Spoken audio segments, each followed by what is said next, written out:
Hello दोस्तों, कैसे हैं आप सब। दोस्तों, आज आप लोगों को जिस देश की सफर कराएंगे जिसे एशिया का पॉपुलर देशों में गिना जाता है।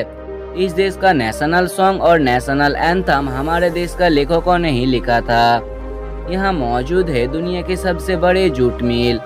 यहाँ के राजधानी को द रिस्का सिटी और द मॉस्क सिटी से जाना जाता है। दोस्तों, जानकारी के लिए आप लोगों को बता दूं कि एक समय ये देश हमारे भारत के साथ ही जुड़ा था। अब आप लोग समझ चुके होंगे कि मैं कौन सी देश की बात कर रहा हूँ। जी हाँ दोस्तों, आज आप लोगों को सफर कराएंगे भारत का मित्र देश बांग्लादेश का। तो चलिए ज्यादा देर न करते हुए आज की ये शानदार सफर शुरू करते हैं। बांग्लादेश का ऑफिशियली नाम है द पीपुल्स ऑफ बांग्लादेश। इसका राजधानी और सबसे बड़ा शहर है ढाका। बांग्लादेश का पश्चिम, उत्तर और पूर्वी और भारत से घिरा हुआ है। पश्चिम में बंगाल, आसाम, मेघालय और पूर्व में त्रिपुरा और मिजोरम है। बांग्लादेश का पॉपुलेशन है सिर्फ 16 करोड़ 94 लाख, जिसमें भारत के सिर्फ बंगाल राज्य का पॉपुलेशन 10 करोड़ 42 लाख है। चलिए दोस्तों, सबसे पहले बांग्लादेश का कुछ हिस्ट्री को जान लेते हैं। 1947 साल तक बांग्लादेश भारत के ही हिस्से में थे। फिर बंटवारे के दौर ये क्षेत्र पाकिस्तान के हिस्से में चला गया, जो पूर्व पाकिस्तान के नाम से परिचित था। मगर प्रॉब्लम तो यहाँ आ गए थे कि पाकिस्तान का नेशनल लैंग्वेज थे उर्दू और पूर्वी लोग बांग्ला ही बोलते थे। और पश्चिम पाकिस्तान के लोगों ने पूर्वी नागरिकों के ऊपर कई अत्याचार करते थे और सभी सरकारी सुविधाओं से दूर भी रखते थे। और भी कई कारण से पूर्वी लोग अपना एक स्वाधीन राष्ट्र बनाने का सिद्धांत लिया, जिसका नाम रखा गया बांग्लादेश। बांग्लादेश को स्वाधीन करने के पीछे सबसे बड़ा हाथ था बांग्लादेशी मुक्ति वाहिनी और भारत का। ये देश स्वाधीन होने के पीछे 30 लाख लोगों ने अपना जान गंवाए थे।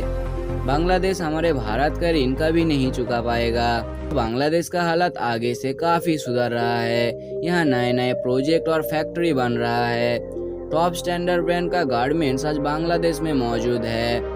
इस देश में ही मौजूद है दुनिया की सबसे बड़ा जूट मिल और यहाँ अधिक मात्रा में जूट की खेती भी होती है। इसलिए गारमेंट्स और कपड़ा उत्पादन में बांग्लादेश बहुत आगे है।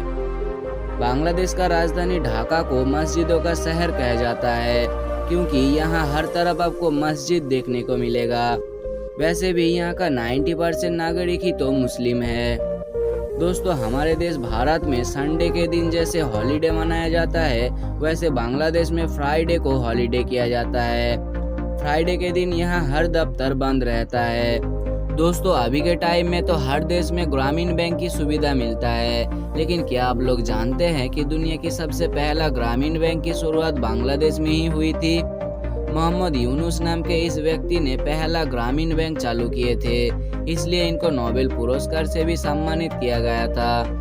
बांग्लादेश को नदियों का देश भी कहा जाता है, क्योंकि यहाँ 700 से भी ज्यादा नदियाँ मौजूद है। इस कारण हर साल यहाँ तेजी से बाढ़ आते हैं, जिससे आम आदमी के साथ साथ गवर्नमेंट भी परेशान होती है। इस समस्या के समाधान में बांग्लादेश गवर्नमेंट बोट स्कूल की व्यवस्था किया है, जिससे बच्चों की पढ़ाई में कोई कमी न आए। दोस्तों, अभी के टाइम में तो बांग्लादेश के ज्यादातर लोग दूसरी देशों में ही रहता है। इंडिया, सऊदी अरब, कुवैत और दुबई जैसे देशों में जाते हैं अच्छे लाइफ के तलाश में। शिक्षा, खेल, संस्कृति हर तरफ से आज बांग्लादेश बहुत तरक्की कर चुके हैं। इस देश का नेशनल खेल है कबड्डी, लेकिन आपको यहाँ बहुत कम लोगों को ही कबड्डी खेलते हुए दिखाई देगा। ये लोग क्रिकेट, हॉकी और फुटबॉल जैसे खेलों को ज्यादा पसंद करते हैं। इसलिए ही तो बांग्लादेश इतने छोटे देश होने के बाद भी बहुत कम समय में ही इंटरनेशनल क्रिकेट टूर्नामेंट में अपना जगह बना लिया है। दोस्तों, जब भी किसी देश का प्राकृतिक सौंदर्य की बात आता है तो उसमें जंगल की बात आते ही होंगे, और बांग्लादेश में मौजूद है दुनिया की सबसे बड़ा जंगल सुंदरबन। सुंदरबन सुंदरता के साथ साथ ये काफी रहस्यमय भी है। यहाँ आपको बहुत आसानी से रॉयल बंगाल टाइगर देखने को मिलेगा, जो इस देश की नेशनल एनिमल भी है। तो दोस्तों, आज का ये बांग्लादेश का सफर आपको कैसे लगे कमेंट में जरूर बताएं। मिलते हैं दूसरी कोई देश की सफर में।